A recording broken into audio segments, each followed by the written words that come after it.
Allez, on va maintenant parler avec Géraldine Fabre, non pas d'armée, mais de zététique, Marie-Caroline. Oui, alors Géraldine Fabre est membre de l'Observatoire zététique de Grenoble et docteur en sciences, parce que zététique c'est un nom rigolo comme ça, mais c'est aussi du sérieux. C'est quoi la zététique ?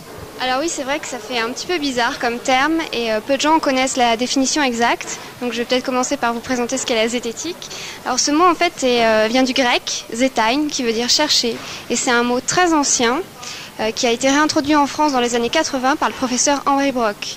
Et aujourd'hui, la zététique désigne en fait une méthode d'investigation des phénomènes réputés paranormaux basée sur 3 principes.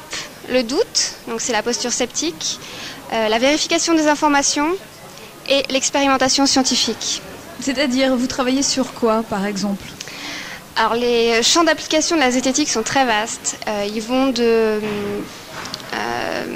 les apparitions de fantômes à l'étude des observations d'OVNI, jusqu'à l'étude de certaines pseudosciences comme les arts divinatoires, l'astrologie, la numérologie, la tarologie, mais aussi les légendes urbaines et toutes les idées reçues et les légendes et mythes qui nous entourent. Mais c'est pas un peu triste de pas croire en tout ça finalement, de démontrer que c'est pas vrai ?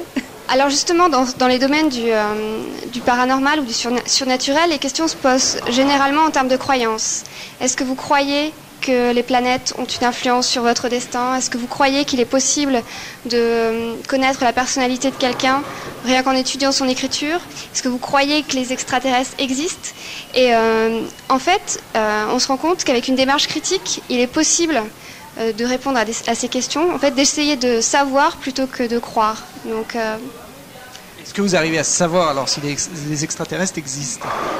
Pour l'instant, les preuves qu'on a ne sont pas, enfin, en tout cas personnellement, ne me convainquent pas de l'existence d'extraterrestres. Il y a des Grenoblois, des gens qui vous amènent des preuves de passage de vie extraterrestre, ça vous arrive ? À Grenoble, non, pas encore. Alors, notre association, l'Observatoire zététique, est relativement jeune, elle a 3 ans. Et pour l'instant, donc, on n'a pas eu de témoignages d'OVNI. Par contre, on a eu des témoignages de maisons hantées, sur lesquelles on n'a pas encore enquêté, mais on a eu des témoignages de maisons hantées. Où ça, dans le coin ? Ce mystère, je ne dirais pas. Alors on ne sait pas si pour l'instant c'est une maison hantée, mais en tout cas vous avez étudié, enfin l'un de vos membres s'est rendu du côté de la tour sans venin. Alors pour ceux qui ne connaîtraient pas, c'est où déjà la tour sans venin ? Alors la tour sans venin, c'est sur la route de Saint-Nizier, au-dessus de Cessiné-Parisais. Ouais. C'est pas hanté quand même là-bas. Non, mais pourtant il y a des ondes bizarres, hein. C'est un endroit qu'on connaît bien, Thibaut. Il y a nos antennes, notamment de diffusion de Télé-Grenoble, pas que les nôtres, il y en a énormément d'antennes et c'est grâce à la tour sans venin, enfin en tout cas au pylône, que vous pouvez nous recevoir tous les jours. Voilà, et bien alors maintenant qu'on sait où c'est, on va essayer de dévoiler peut-être d'où vient le nom la tour sans venin, avec un petit sujet. On ne sait absolument pas pourquoi cette tour s'appelle comme ça. L'origine de son nom est extrêmement mystérieuse. La première hypothèse serait celle du nom d'un saint, Saint Vérin ou Saint Véran ou Saint Séverin, dont la tour aurait été installée sur le lieu de culte. C'est pas impossible que, avec le temps, le mot soit transformé et qu'on parle de tour sans venin au lieu de tour Saint Vérin. Il existe une légende selon laquelle la tour sans venin serait un lieu maudit pour les reptiles, les serpents et toutes les bestioles venimeuses. Alors, il y a plusieurs origines à cette légende. À cet endroit-là, il y aurait eu un culte à Isis. Et Isis était souvent représenté avec des serpents de bronze sur la tête. L'hypothèse qui semble la plus probable, ce n'est que mon avis. Je pense que ça viendrait de ce qu'on appelle la théorie des signatures, de Paracels. Paracels, au début du XVIe, a posé une théorie qui disait que, en fonction de la forme, de la texture, de la couleur d'une plante, on pouvait en déduire les propriétés pharmacologiques de cette plante. Sur le site de Cessiné-Parisais, autour de la tour sans venin, on trouve à foison une plante qu'on appelle la vipérine, ou vipérine faux plantain. Et cette plante a une forme, pour résumer, une forme un peu de couleur. Et son mouvement dans le vent ondule un peu comme un reptile. Il ne serait pas impossible que le nom de la tour sans venin vienne de ça, parce qu'en vertu du principe des signatures, ce genre de plante éloignerait donc les serpents. Depuis longtemps, en fait, on sait que si le nom de la tour sans venin vient de ça, En tous les cas, les propriétés qu'on prête à la tour sont, semble-t-il, fausses. Donc là, on a pu entendre Richard Bonvoisin, l'un des membres de votre association. Donc Oui. vous pencherez véritablement, vous, Observatoire zététique de Grenoble, pour l'hypothèse des fleurs, pour justifier ce nom et cette légende? Alors, l'enquête qu'a menée Richard sur la tour sans venin, là vous en avez juste eu un petit aperçu et le dossier complet est en ligne sur notre site, donc zététique.fr.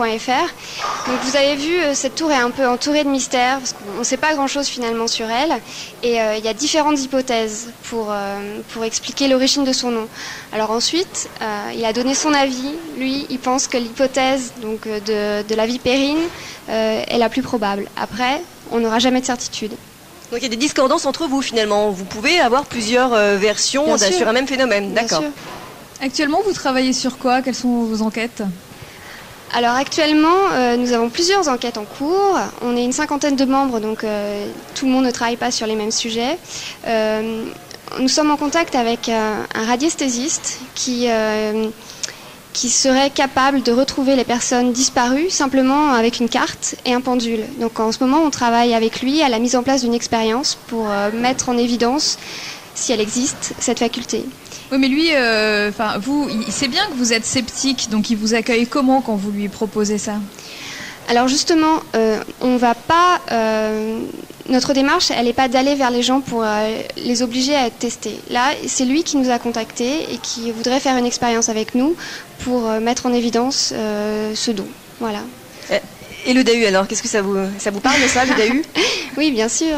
Ça, c'est une enquête certainement sur laquelle on écrira un article et peut-être qu'on viendra vous en parler. Il existe ou il n'existe pas? Moi, je suis curieuse de savoir. Moi qui ne suis pas de la région, j'aimerais savoir s'il existe ou pas. Ah, ah. C'est un mystère. Si vous le voyez, en tout cas, on est preneur des images. Vous avez déjà démasqué des charlatans. Vous parliez du radiesthésiste qui est prêt à se faire tester par vos services. Ça vous est arrivé de démasquer un truc de quelqu'un qui faisait croire à des pouvoirs paranormaux? Alors pour nous, la question se pose pas vraiment en ces termes. En fait, on fait pas la chasse aux charlatans. Les gens qu'on rencontre sont vraiment de très bonne foi. Ils sont persuadés d'avoir une capacité extrasensorielle, un don pour la voyance, le magnétisme, la radiesthésie. Donc ils sont vraiment de très bonne foi. C'est pour ça que on prend beaucoup de précautions quand on fait des expériences avec eux, parce que les conséquences de l'expérience peuvent être assez graves, peuvent avoir des implications psychologiques dans leur vie.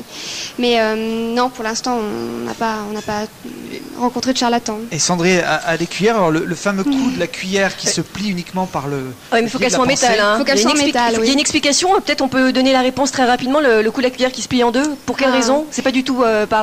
C'est un tour de magie. Donc Ouais. les magiciens ne révèlent pas leur tour. Moi je le connais, je pourrais vous le faire un jour. C'est vrai?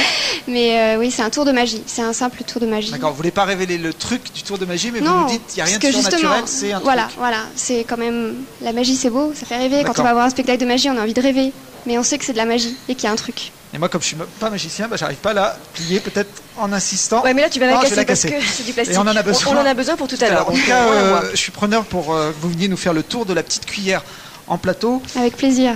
Donc, on sera le sujet d'une prochaine émission. C'est ce qui compte. Alors Géraldine, je rappelle que vous êtes membre de l'Observatoire zététique et puisqu'on parlait sucrerie, pâtisserie, gâteau, je voulais vous demander s'il y avait des légendes qui tournaient autour de ces douceurs. Alors des légendes, je sais pas, je sais qu'il y a beaucoup d'idées reçues sur le chocolat, notamment que ce serait un très bon antidépresseur, ce qui n'est pas Un aphrodisiaque aussi. un aphrodisiaque, je sais pas, mais en tout cas, c'est pas du tout prouvé que c'est un antidépresseur et c'est plus vraisemblable que ce soit une excuse qu'on se soit trouvé pour pouvoir en manger autant qu'on veut. Pourtant, c'est rarement démenti quand même le coup de l'antidépresseur. Il y aurait des... Non ? Personne n'a intérêt à le démentir, en fait. Ni les producteurs, ni les consommateurs, en fait. Voilà, exactement. En fait, le chocolat contient certaines molécules qui peuvent être Euphorisantes. voilà, mais en quantité vraiment très très faible. Et il faudrait en manger Des tonnes et des tonnes et des tonnes. pour que c'est un effet Et après, vraiment on prend des durable. kilos et on déprime. Et tu te Voilà, transformes donc l'effet est de de tous chocolat. les cas raté. Donc, comme c'est pas bon pour la santé, Marie-Caroline, tu me ramènes rapidement ce qui se traîne C'est à vrai. ta droite. On va